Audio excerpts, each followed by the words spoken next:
Good morning. Excuse me to clear my throat. So last night I got home from work and going to dinner. Decided I'd do a TikTok live and take some of you guys to dinner with me. There was this one individual who shared with me that she'd been sober for 2 days. And so we just shared a little, and I ended up reading on the live TikTok, step 1. And I thought that, that would be a good thing to put up on a YouTube channel. Most people, I think today, that need this kind of thing maybe would push back against going and actually getting a book or even reading it online, but might be willing to sit down and listen to somebody read it out loud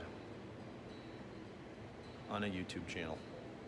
So again, my wife tells me that my willingness to share helps a lot of people, and this is not my material, obviously. This is original source material. And so I just thought I'd read it to you in my voice and put it up and let folks do what they wish with it. Excuse me. Step 1.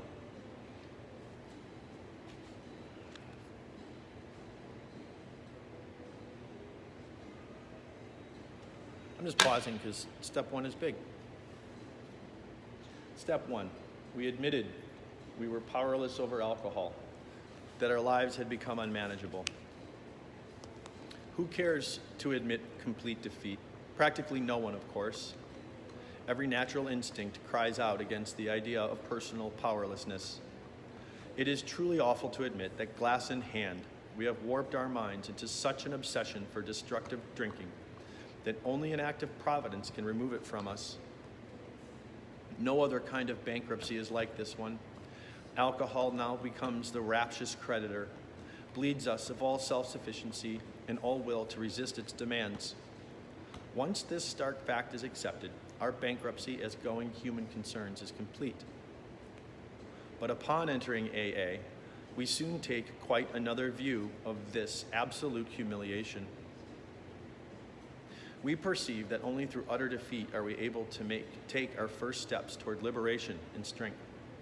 Our admission of personal powerlessness finally turn out to be the firm bedrock upon which happy and purposeful lives may be built. We know that little good can come to any alcoholic who joins AA unless he has first accepted his devastating weakness in all its consequences. Until he so humbles himself, his sobriety, if any, will be precarious. Of real happiness, he will find none at all. Proved beyond doubt by an immense experience, this is one of the facts of AA life. The principle that we shall find no enduring strength until we first admit complete defeat is the main taproot from which our whole society has sprung and flowered. When first challenged to admit defeat, most of us revolted. We had approached AA expecting to be taught self-confidence. Then we had been told, so far as alcohol is concerned, self-confidence was no good whatsoever. In fact, it was a total liability. Our sponsors declared that we were the victims of a mental obsession so subtly powerful that no human willpower could break it. There was, they said, no such thing as the personal conquest of this compulsion by the unaided will. Relentlessly deepening our dilemma, our sponsors pointed out our increasing sensitivity to alcohol, an allergy they called it. The tyrant alcohol wielded a double-edged sword over us.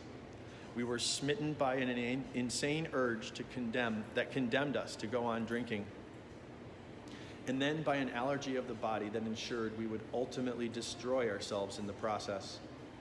Few indeed were those who, so assailed, had ever won through in single-handed combat. It was a statistical fact that alcoholics almost never recovered on their own resources. And this had been true, apparently, since men had first crushed grapes. In AA's pioneering time, none but the most desperate cases could swallow and digest this unpalatable truth. Even these last gaspers often had difficulty in realizing how hopeless they actually were. But a few did, and these laid hold of AA principles with all the fervor with which the drowning sees life preservers. They almost invariably got well. That is why the first edition of the book, Alcoholics Anonymous, published when our membership was small, dealt with low bottom cases only. Many less desperate alcoholics tried AA, but did not succeed because they could not make the admission of hopelessness. It's a tremendous satisfaction to record that in the following years, this changed. Alcoholics who still had their health, their families, their jobs, and even 2 cars in the garage began to recognize their alcoholism. As this trend grew, they were joined by young people who were scarcely more than potential alcoholics. They were spared the last 10 or 15 years of literal hell the rest of us had gone through. Since step 1 requires an admission that our lives had become unmanageable, how could people such as these take this step? It was obviously necessary to raise the bottom the rest of us had hit to the point where it would hit them. By going back in our own drinking histories, we could show that years before we realized we were out of control, that our drinking even then was no mere habit, that it was indeed the beginning of a fatal progression. To the doubters, we could say, perhaps you're not alcoholic at all. You're not alcoholic after all. Why don't you go try some more controlled drinking, bearing in mind, meanwhile, what we have told you about alcoholism? The attitude brought immediate and practical results. It was then discovered that when one alcoholic had planted in the mind of another the true nature of his malady, that person could never be the same again. Following every spree, he would say to himself, maybe those AAs were right. After a few such experiences, often years before the onset of extreme difficulties, he would return to us, convinced. He had hit bottom as truly as any of us. John Barleycorn had become our best advocate. Why all this insistence that every AA must hit bottom first? The answer is that few people will sincerely try to practice the AA program unless they have hit bottom. For practicing AA's remaining 11 steps means the adoption of attitudes and actions that almost no alcoholic who is still drinking can dream of taking. Who wishes to be rigorously honest and tolerant? Who wants to confess his faults to another and make restitution for harm done? Who cares anything about a higher power, let alone meditation and prayer? Who wants to sacrifice time and energy in trying to carry AA's message to the next sufferer? No, the average alcoholic, self-centered in the extreme, doesn't care for this prospect, unless he has to do things in order to stay alive himself. Under the lash of alcoholism, we were driven to AA, and there we discovered the fatal nature of our situation. Then, and only then, do we become as open-minded to conviction and as willing to listen as the dying can be. We stand ready to do anything which will lift the merciless obsession from us. On step 1, under 10 minutes. Yep, I love this.